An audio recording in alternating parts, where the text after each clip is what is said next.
Welcome back. So you're probably asking yourself questions about the title and all that, and there are two reasons why that I have the title be what it is. First and foremost, and this is not always a good thing, as we all know, the government spies, other people spy on us, and we cannot find privacy. And the second part is just as devastating, but it's a lot more subtle. Not being able to find any sort of peace and comfort in your own life and in your own head, more importantly, in his mind. It's a kind of serious, I guess. I'm gonna park here temporarily and just keep going on when I'm done. So I want to do something a little bit different here, in the sense that there's a song that gave me the title for this, and a video that I watched that has been something that's been on my mind for quite some time, combined with a topic that I had with some others this morning about nudity and porn specifically. This is more additional thoughts. And I'm not going to get too graphic for obvious reasons, but I will say this. This is important, and this is not talked about enough. And the parts that you have heard, you've heard hundreds and hundreds of times, which is also a problem. Look, when it comes down to it, it's not that nudity is a problem or even a sin. Song of Solomon's and a couple other parts in the Old and New Testament, they talk about a lot of good things about the human body and how it's good. However, it's good to be shared with one person and not everyone. We know that. You lose a little bit of yourself the more you share yourself. And the intimacy is also lost and destroyed. We know that. But the thing is, as I was telling some others, porn is the monetization of that nudity. You're selling what is supposed to be intimate, what is supposed to be for one person, for everyone else. And I'm not saying you as you specifically, just you in general. Like, this is what's happening. TikTok, OnlyFans. These platforms allow this material. Pornhub too, I guess. There's other places out there. The free content actually drives down a lot of intimacy because it just removes the need for a relationship. Now, replacing reality with fantasy is an entirely different issue. I don't like having these big trucks driving by. It's just very distracting. Oh, and I have the heat on too. Let me turn that off. Anyway, when you got porn out there, monetization of what is intimate, what is sexual, all that stuff, you're killing both the relationship and any sort of desire for the relationship. We know that.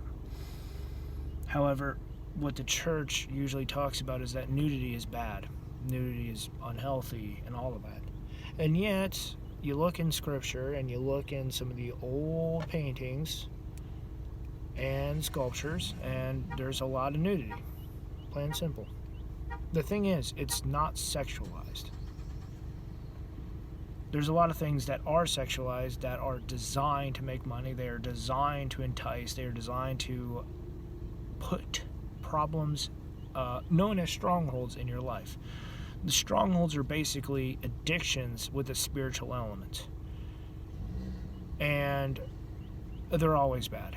There's no reason why anyone should ever have a stronghold in their life. There's no purpose that is helpful for that at all. Nudity is one of those interesting topics that is always associated with something negative, generally. Almost always. I've never actually heard of anyone talk about it in a positive way.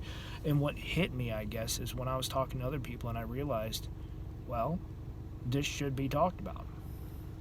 I've seen some things, I've been through things, I know things. And the fact is, I'm not proud of some of the things that I've been through and all of that. Especially with escorts. I'm not proud of that. But because of my experience and my mistakes specifically, I've learned some things about what is, not just learn, but actually see some of the differences between what's right, what's wrong, what's healthy, what's not.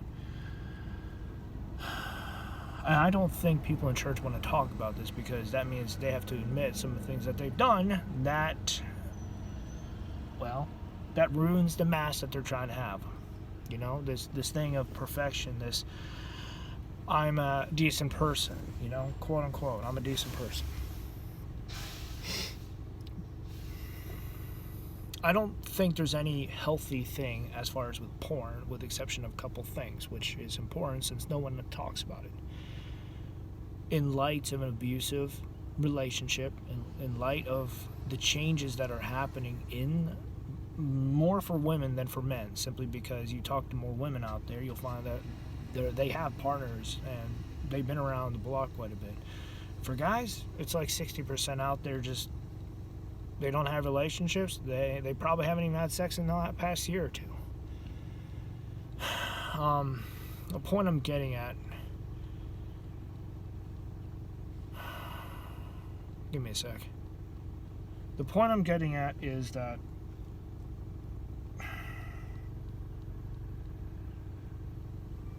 there's no problems with sex per se, for intimacy and all that. Now, there are discussions to be had about the exchange, you know, for money and all of that, simply because it is probably the world's oldest profession for women, and how it's not about intimacy, it's about a product, so to speak. A one-time usage product. There's no need for intimacy, there's no need for relationship, and it's just business. It's either a product or a business, one of those two. You don't hear this stuff in church. It's just people are too scared to talk about this, and it ruins so much. Now, the reality is we need this realness that comes with it when people do talk about this. Adult content is not always wrong or evil as people make it out to be. It is a collection of things where there's a lot that is wrong, and definitely things that are mishandled and abused and monetized. And addictions too. You got people stuck in addictions, and their porn addiction. They're stuck in their kinks and they don't know how to get out. In the past couple of years, I've just slowed down talking about this adult stuff simply because I realized there's only certain things I can talk about since I don't have a partner, I'm not in a relationship, and there's almost no, like, I can put this down for the time being and focus on things that are more important than focusing on what I don't have. It's plain and simple. Sex and the adult stuff, the adult side, it opens your eyes up to things that you were not aware of when you were a kid. And in some cases, many cases, it's better off that you never knew about this until later down the road anyway. For the people who found out through trauma, tragedy, hardship with being abused or used, yeah, it sucks. It sucks to learn about the sex stuff at the wrong times in the wrong ways. People are very self-centered, you know? And that's another thing too. By talking about this, by raising awareness to these topics, there's an understanding that is presented to others that this is important and you should take note of this. Either this is the right stuff or these red flags you should watch out for.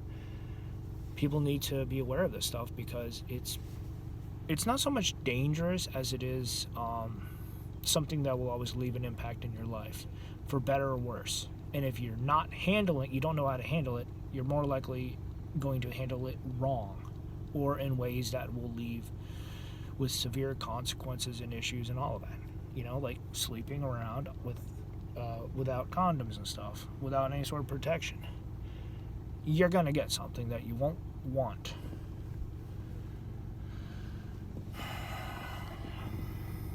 Now, to break down some of the porn and all of that, there was something that I had noticed as far as the fact that when things get graphic, it's not always explicit and it's not always meant, you know, for sexualization.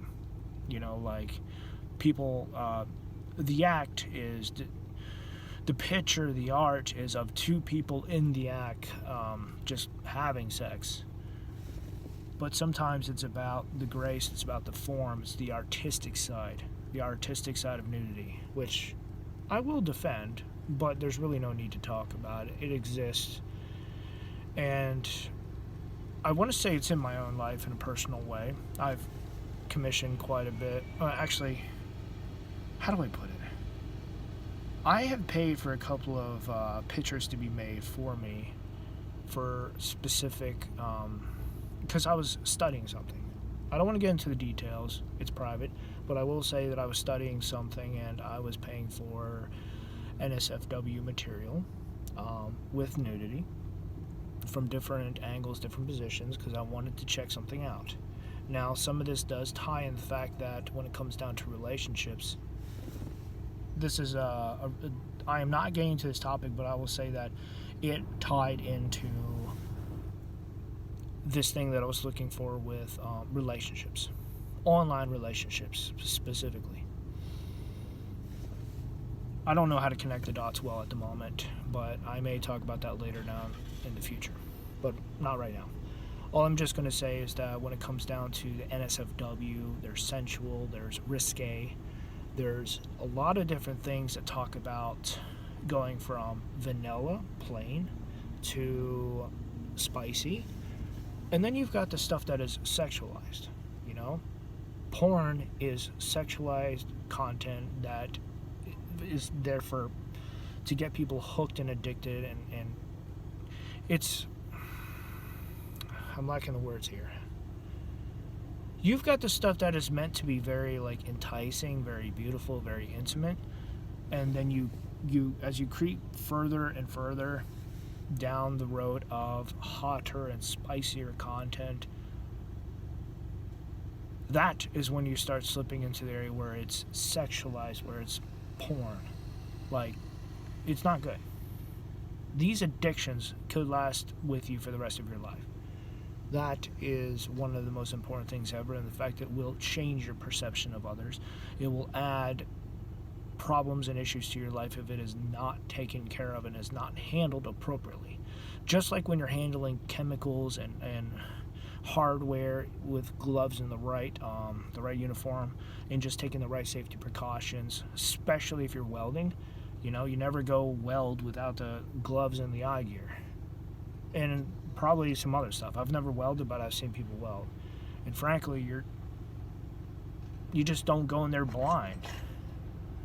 You go in there with a plan and with the right tools. It's the same thing with porn and with nudity. The thing is, the Bible glorifies, I want to say it glorifies the intimacy, it glorifies the relationship, but there is an aspect that is talked about, you know, the human body in a very healthy, a very, almost a holy way. Like, in a marriage, sex is holy, it is sanctified, it's pure, it's intimate, like everything that is right. And while there are repercussions, it's usually because two people were just too quick to hop into a marriage together. So as a result, you know, a divorce, other marital issues. And that's not even talking about the fact that there's masculinization for women out there. Women acting more like men and men acting more like women. I've talked to guys who are femboys. I've talked to those who are bi, those who are gay, those who are transitioning. There's lots of different stories out there, especially those who are gay and married. Can't really talk about the sex with that, but frankly, I've seen enough artwork, I've seen enough pictures, and I get an idea of it. And it boils down to two different things, and I've already covered these in previous videos. It's just very simple. A, is it a homosexual lifestyle, or is it a same-sex relationship with aspects of marriage put into it, you know, like commitment, intimacy, relationship, communication. Sorry, not relationship, but communication in the relationship.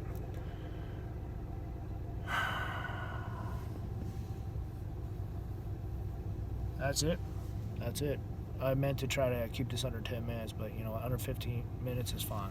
All right, until next time, take it easy.